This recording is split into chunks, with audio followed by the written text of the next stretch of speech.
सर्वांना नमस्कार. स्वागत आहे आपलं तुझी माझी जोडी या यूट्यूब चॅनलवर. सगळ्यात आधी आपल्या चॅनलला सबस्क्राईब करा आणि बेल आयकॉनवर क्लिक करा, म्हणजे कथेचे एपिसोड तुमच्यापर्यंत पोहोचतील आणि सगळ्या नोटिफिकेशन येतील. आता सरस्वती आणि पुष्पा दोघीही मायलेकी रडत होत्या आणि पुष्पानं सरस्वतीच्या हातात घुसलेली काच काढली आणि रक्त पुसायला लागली. तरीही ते रक्त थांबत नव्हतं. मग पुष्पा पळत पळत गेली आणि चुलीपुढनं हळदीचा डबा उचलला आणि घेऊन आली. त्यात होती नव्हती तितकी हळद घेतली आणि सरस्वतीच्या हाताला लावली. आणि काही वेळानं चंद्रभान म्हणाला, झालं का जेवण तयार? मला निघायचं आहे. तुम्ही दोघी मायलेकीचं रडगाणं परत करत बसा. सरस्वती आता गुपचूप उठली आणि तिनं तिचे अश्रू आवरून स्वयंपाक केला. जना आली. स्वयंपाक तयार झाला की नाही ते बघायला आणि चंद्रभानला लाडात म्हणाली, चला जेवण तयार आहे.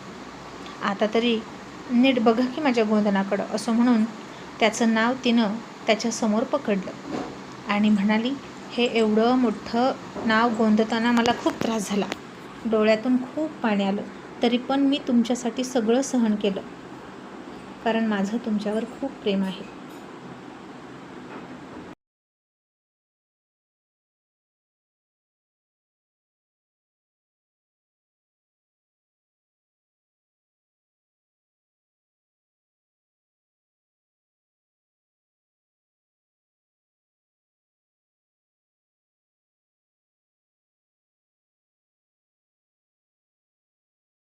मग त्यानं तिचे हात हातात घेतले आणि म्हणाला, जना, अगं किती नाजूक हात आहेत तुझे आणि किती मऊ आणि गोरेपण आहेत, आणि तू इतका त्रास सहन करून माझं नाव कोरलंस का?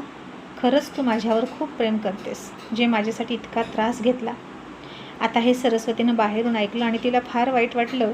लग्न झाल्यापासून त्याच्यासोबत अर्धांगिनी म्हणून त्याच्या संसारातल्या खस्ता खाणारी बायको त्याला दिसत नव्हती. तिच्या डोळ्यातलं पाणी त्याला दिसत नव्हतं. जी दिवस रात्र त्याच्यासाठी, त्याच्या घरासाठी, त्याच्या मुलांसाठी राबते, खपते, काट्याकुट्याचा विचार न करता जी राबते, ती बायको त्याला दिसत नाही. आणि आत्ता 4 दिवसातच त्याच्यावर प्रेम करायला लागलेली, फक्त तासभर त्याचं नाव गोंधताना त्रास सहन करणारी बाई त्याला जवळची वाटत होती. कारण ती आता सरस्वतीपेक्षा सुंदर होती म्हणून, शिकलेली होती म्हणून. मग जना लाडातच म्हणाली, माझ्या या गोऱ्या नाजूक हातांना तुम्ही बांगड्या आणा की मग.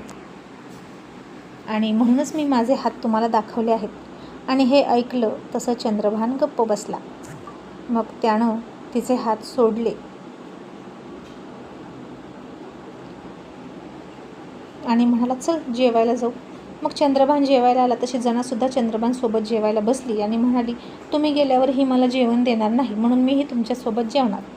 आणि चंद्रभान म्हणाला, तुला कोण काय बोललं तर मला सांग, एकीकडे बघतो. असं म्हणून त्यानं सरस्वती आणि पुष्पाकडे रागात बघितलं आणि दोघीही गप्प झाल्या.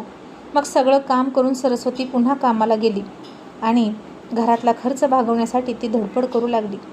चंद्रभान घरात कधी पैसे द्यायचा तर कधी देत नव्हता.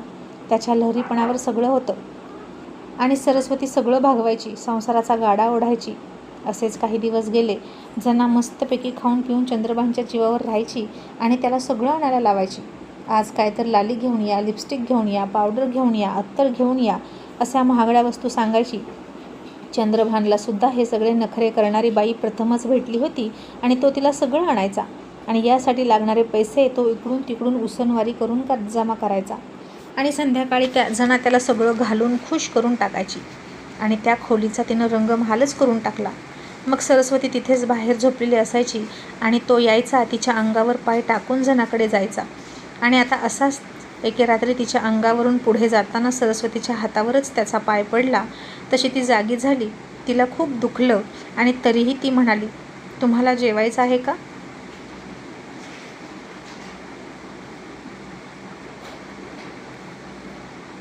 आणि दारूच्या नशेत जिंकलेला चंद्रभान म्हणाला, नको, आणि लाईटसुद्धा लावू नको, तुझं काळं तोंड मला बघायचं नाही, मला आधी जनाला बघायचं आहे. असं म्हणून तो आत गेला. सरस्वतीला फार वाईट वाटलं. आता तिच्या डोळ्यातून अश्रू यायचे सुद्धा बंद झाले होते. आपल्याच कर्मगतीवर रडून रडून रडणार तरी किती? रोजचं मडं त्याला कोण रडं, अशी गत झाली होती. आणि सरस्वतीनं खूप थकून पुन्हा जमिनीवर अंग टाकलं आणि चंद्रभान आत गेला आणि पदर बाजूला टाकून झोपलेल्या जनाकडे त्यानं बघितलं आणि तिच्यावर तो तुटून पडला. तिची जवानी लुटू लागला जना जागी झाली आणि म्हणाली, अहो जरा हळू ना, मला उठवायचं तरी, मी नाही म्हणणार आहे का. आणि तो म्हणाला, तुला अशी बघून राहुलं नाही बघ, आणि धीर सुटला. असं म्हणून त्यानं तिचा कान चावला. तशी जना मंजूळ मादकपणे हसली. आतून दोघांचेही हसण्याचे मादक आवाज यायचे आणि हे ऐकून सरस्वतीला वाईट वाटलं. आता कितीही नाही म्हटलं तरी तो तिचा नवरा होता आणि त्या दोघांचे जुने नाजूक क्षण तिला आठवायला लागले आणि तिला आणखीनच त्रास व्हायला लागला. तिनं कधी स्वप्नातही कल्पना केली नव्हती की असे दिवस तिच्या वाट्याला येतील आणि आपोआपच तिच्या डोळ्याला धार लागली. तिच्याही शरीरात सगळं आठवून आग लागायला सुरुवात झाली. पण सरस्वती संयमी नव्हती, जनासारखी बेताल नव्हती आणि ती रात्रीच तिथून उठली आणि घरापासून दूर जाऊन बसली आकाशातल्या चांदण्या बघत. आणि ती आता आकाशात एकमेकांजवळ बसलेले तारे बघत नव्हती, तर एकटाच दूर कुठेतरी सगळ्यांमधून बाजूला पडलेला तारा बघायची आणि त्या ताऱ्यासारखंच आपणही एकाकी आहोत असं तिला वाटायचं. आणि थंड वाहणाऱ्या वाऱ्यासोबतच तिचं पेटून उठलेलं शरीरसुद्धा थंड व्हायचं. आणि मग ती खूप उशिरा त्यांची झोप लागल्यानंतर झोपायला जायची. आणि असंच दररोज आणि नेहमीच घडायचं. मग सकाळी उठल्यावर जना त्याला म्हणाली, तुम्ही माझ्यासाठी सोन्याच्या बांगड्या आणल्या का. आणि चंद्रभान तिला म्हणाला, जना तिजोरी उघड, त्यात काही आहे का बघ, माझ्याकडचे पैसे संपले. आणि जनानं तिजोरी उघडली तर त्यात काहीच नव्हतं. आणि जना म्हणाली, यात तर काहीच नाही, तुम्ही पैसे आणून द्या की माझ्याकडे सांभाळायला, जसं सरस्वतीकडे आणून द्यायचं तसे. तिजोरीची चावी माझ्याकडे आल्यापासून तिजोरी खालीच आहे. आणि आता चंद्रभान गप्प बसला, कारण त्यानं कधी सरस्वतीकडे पैसे आणून दिले नव्हते तिजोरीत ठेवायला. उलट सरस्वतीकडूनच तिचा एक एक दागिना घेऊन जायचा आणि प्रत्यक्ष सरस्वतीत त्याची लक्ष्मी होती आणि तीच त्याची तिजोरी होती. आणि चंद्रभान म्हणाला, जना तुझ्याकडे तुझे दागिने नाहीत का, असतील तर दे की एखादा दागिना.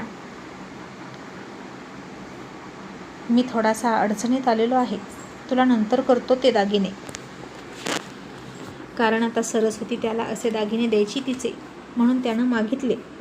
आणि जना म्हणाली, नाही, उलट तुम्हीच मला सोन्याच्या बांगड्या करा, मला सोन्याच्या बांगड्या खूप आवडतात आणि मला बांगड्या आणाल तेव्हा जवळ या, अशी अट तिनं घातली. आणि चंद्रभान गप्प झाला. पण तरीही अजून त्याला सरस्वती आणि जनातला फरक कळत नव्हता. सरस्वतीनं खूप समर्पण दिलं होतं त्याच्या संसारात आणि तसं समर्पण तो जनाकडून अपेक्षित करत होता. पण सरस्वती ती सरस्वतीच होती आणि जना ती जनाच होती. मग चंद्रभान पुन्हा टोळीवर गेला. आता मी 8 दिवस येणार नाही, थेट 8 दिवसांनी येणार असं तो जनाला सांगून गेला. आणि जना म्हणाली, पण येताना मला बुगडे तरी घेऊन या, रिकाम्या हाताने येऊ नका. आणि चंद्रभान म्हणाला, बघतो. तो आता टोळीकडे गेला आणि तिथेही त्याची तशीच अवस्था. याचं सतत दुर्लक्ष व्हायचं आणि तिथली 2 कोयती रातोरात पळून गेली असं त्याच्या कानावर आलं आणि 2 लाख रुपये त्यांनी बुडवले.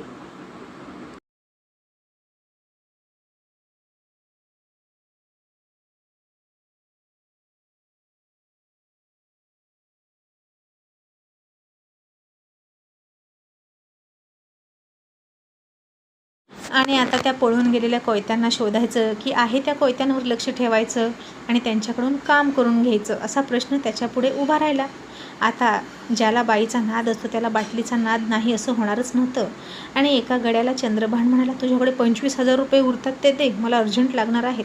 आणि त्या गड्यानं, देतो की मालक, अवं कुठं पळून चाललोय का, असं म्हणून 2 दारूच्या बाटल्या आणल्या आणि चंद्रभान समोर ठेवल्या. आणि बायकोला हाक मारून म्हणाला, अगं कोंबडं शिजलं का, 2 ग्लास घेऊन ये. आता त्याची बायकोसुद्धा आली आणि तिनं चंद्रभानसमोर ग्लास ठेवताना पदर पाडला आणि शिजलेलं कोंबडं त्याच्यासमोर ठेवलं. आणि दारू पिऊन तरावटलेल्या डोळ्यांनी चंद्रभाननं तिच्याकडं बघितलं आणि कोंबडीची तंगडी तोंडात पकडून ओरबडून खाल्ली. आणि त्या गड्याला लगेच म्हणाला, हे बघ, तुझ्याकडे जे 25,000 रुपये आहेत ना, ते मी तुला माफ करतो, पण आज रातच्याला मला काय पाहिजे ते तुला सांगतो, असं म्हणून त्या गड्याच्या कानात काहीतरी सांगितलं. आणि तो गडी लगेच म्हणाला, नक्की ना मालक. आणि चंद्रभान म्हणाला, हो नक्की. आणि त्या गड्यानं आता कागदावरच लिहून घेतलं की माझे पैसे मला मिळाले आणि खाली चंद्रभानची सही घेतली दारूच्या नशेत. आणि असंच करून करून चंद्रभान गाळात चालला होता. आणि रात्रभर त्याच्या बायकोला त्या गळ्यानं चंद्रभानसोबत झोपू दिलं आणि स्वतः खोपीच्या बाहेर झोपला आणि चंद्रभान खुश झाला. आज नवीनच पाखरू त्याच्या तावडीत सापडलं होतं.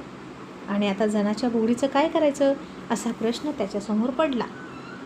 तर तो एका सावकाराकडे गेला आणि 2% पैसे उसने घेऊन आला. जनाला बुगड्या केल्याच पाहिजेत, नाही तर ती जवळ येऊ देणार नव्हती आणि तो बुगड्या करून घरी आला. सोबतच तिच्या आवडती भजी जिलेबी पण आणली आणि भज्याचा वास सगळीकडे दरवळू लागला.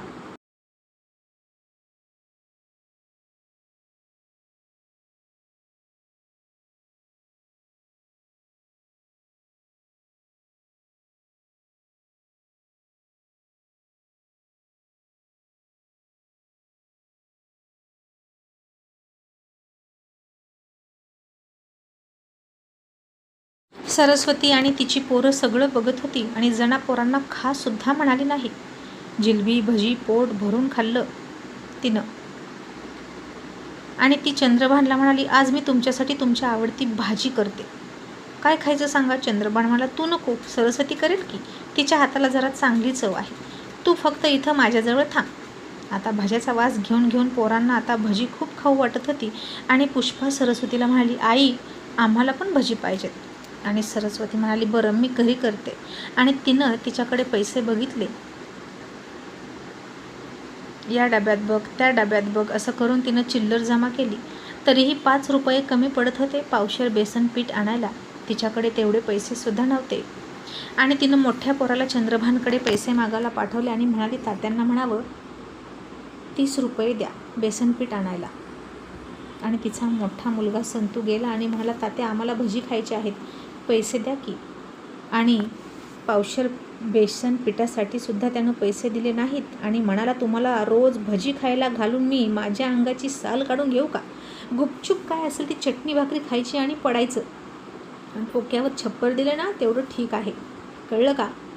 जास्त मिजाज करू नका.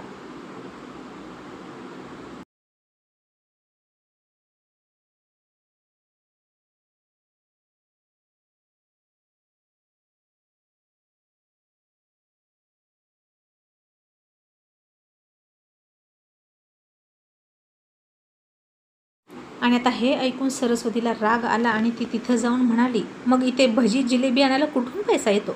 आणि स्वतःच्या मुलांसाठी काही आणू शकत नाही का तुम्ही. तुम्ही माझ्याकडे दुर्लक्ष करता ठीक आहे, पण मुलांकडे तरी लक्ष द्या. ती तुमचीसुद्धा मुलं आहेत. आणि चंद्रभान म्हणाला, फक्त मुलांची आहे मी असं म्हणून लय उड्या मारत होती ना, मग त्यांचं तू बघ, मला तुझी पोरं नको. मी दिली ना तुला पोरं एकदा काढून, तर तुझी तू सांभाळ.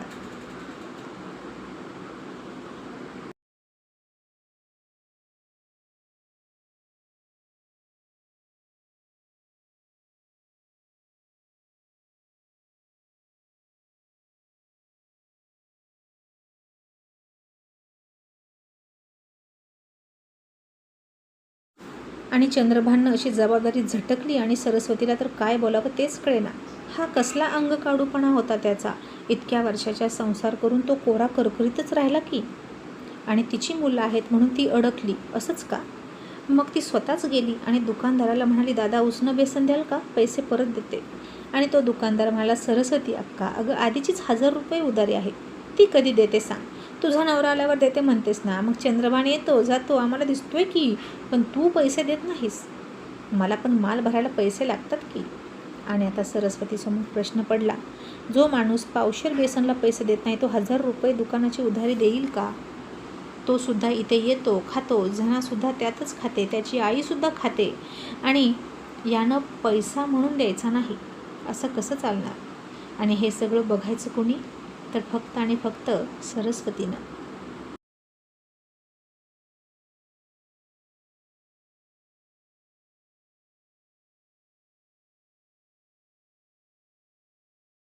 सगळं सरस्वतीनंच भागवायचं. त्याच्याशी लग्न करून आणि त्याची बायको होऊन ती कुठल्या जन्माचं पांग फेडत होती कुणास ठाऊक. आणि सरस्वतीनं आता तिच्या कानातलं एक डूल त्याच्याकडे दिलं आणि म्हणाली, हे घ्या, सोन्याचं आहे आणि मला सामान द्या. मी जेव्हा पैसे देईन ना तेव्हा मला परत द्या. आणि सरस्वतीने अशा प्रकारे कसंही करून बेसनपीठ आणलंच आणि भजी मुलांसाठी केली. आणि लगेच म्हातारी म्हणाली, सरस्वती भजी आण इकडं. आणि शेजारच्या गावात जत्रा भरणार आहे, तर त्या पुष्पीला तिथं पाठवून तिच्या कपाळावर हागव कावळा एकदाची, म्हणजेच गोंधन काढ, असं म्हातारी म्हणाली. नाहीतर रांडला नवरा मिळायचा नाही.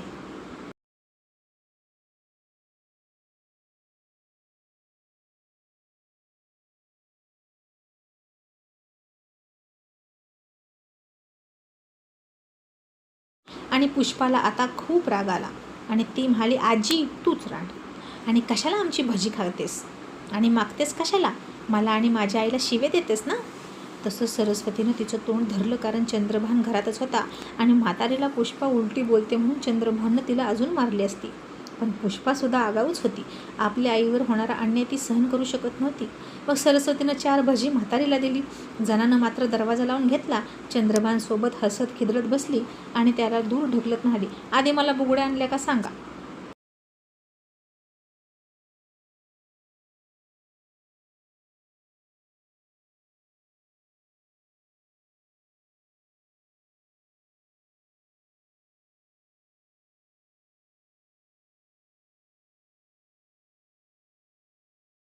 आणि त्यानं तिचे डोळे बंद केले आणि तिच्यासमोर बुगड्या पकडल्या आणि त्या बुगड्या बघून ती खूप हरकून गेली आणि म्हणाली, कितीच्या आहेत.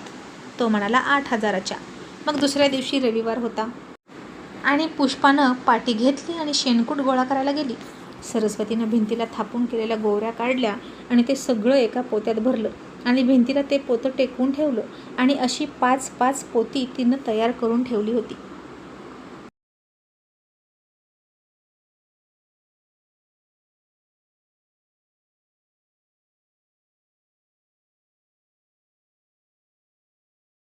आणि असं शेणकूट गोळा करून ती विकण्यासाठी ठेवली होती. 10 रुपयाला 1 पोतं असं ती विकायची. आणि लहान आणि परिस्थितीची जाणीव असलेली पुष्पा आतापासूनच सरस्वतीला मदत करायची आणि शाळासुद्धा शिकायची. मग ती पोतं भरून ठेवून घरात गेली, पाणी पिली आणि तिचं लक्ष ओढणीवर गेलं आणि तिला तिची शाळेची फाटलेली फ्रॉक दिसली. आणि कितीतरी वेळा त्या फ्रॉकला शिवून तिनं घातलं होतं आणि ती जीर्ण झाली होती. 2 वर्ष झालं ती एकच फ्रॉक घालत होती. ती चंद्रभानला म्हणायची, तात्या मला नवीन फ्रॉक घ्या. सगळ्या मुली नवीन फ्रॉक घेतात दरवर्षी. पण चंद्रभान म्हणायचा, नंतर घेऊ आणि घेतच नव्हता.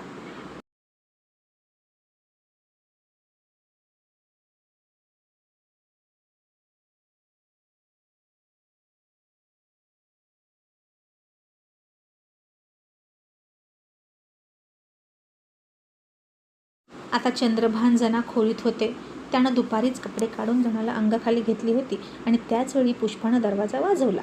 त्यांना डिस्टर्ब झालं तसं जना वैतागली, चिडली आणि म्हणाली, या कार्टीला काय करावं, कधी पण येते आणि दरवाजा वाजवते. खूपच आगाऊ झाली आहे ती. तुम्ही तिचा बंदोबस्त करा बरं, नाहीतर मला तरी सोडा. एवढीशी आहे पण खूप बोलती. तसं पुष्पा दार वाजवून म्हणाली, तात्या दार उघडा. मग त्याने चड्डी घालून दार उघडलं आणि तो तसाच बाहेर येऊन म्हणाला, काय मरायला लागली आहेस का, काय झालं. आणि पुष्पा त्याला बापाच्या हक्कानं म्हणाली, मला नवीन शाळेची फ्रॉक कधी घेणार. आणि तो चिडून म्हणाला, मग काय आता तू उघडी आहेस का, दार का वाजवलं, तुला अक्कल नाही का, असं म्हणून त्यानं तिच्या कानाखाली दिली आणि छोटीशी पुष्पा पटदिशी खाली पडली.